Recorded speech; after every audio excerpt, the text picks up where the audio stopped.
কাদের তরে লিখছো দাদা? কাদের তরে লিখছো দাদা? লিখছো কাদের তরে?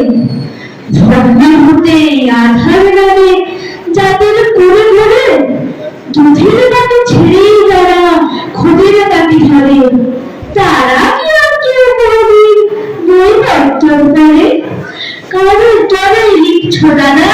লিখছো কাদের তরে?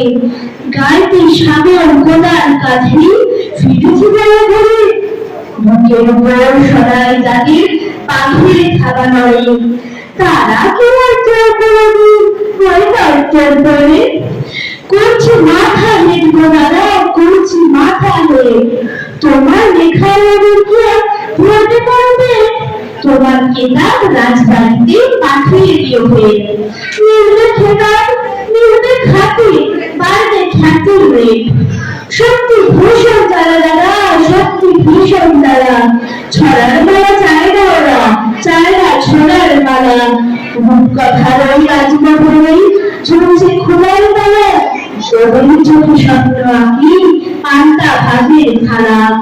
পাঁচতলাতে নয়তো যারা গাছতলাতে রাখি, তোমার কলম তাদের দুপুর ব্যথার দুঃখ লাগে।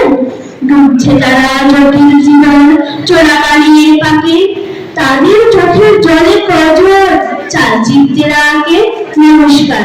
আমার আজকে নিবেদন সুকান্ত ভট্টাচার্যের লেখা কবিতা ভালো খাবার।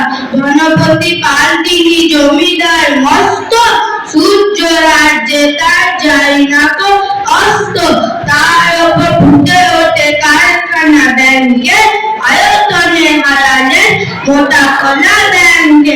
সবার হুজুর তিনি সকলের কর্তা, হাজার সেরাম পান দিনে দোর কর্তা। সদাই পাহারা দেন বাইরে সে পাইতার, কাজ নেই তাই শুধু খাই খাই পাইতার। এটা খান সেটা খান সব লাগে পিঠ গুটে, তার মেরে ফেলে দেন একটু খাবার কুটে। থাকতে অলচিতার সব লাগে তিক্ত, খাওয়া ফেলে ধমকান শেষে অতিরিক্ত। দিন রাত চিৎকার, আরো বেশি টাকা চায়, আরো কিছু তহবিলে জমা হয়ে থাকা যায়। সব ভয়ে জড়ো ধরো ওর বড় পেঁচানো, খাওয়া ফেলে দিন রাত টাকা বলে চেঁচানো। ডাক্তার কবিরাজ ফিরে গেল বাড়িতে, চিন্তা পাকালো জট নায়েবের দাড়িতে।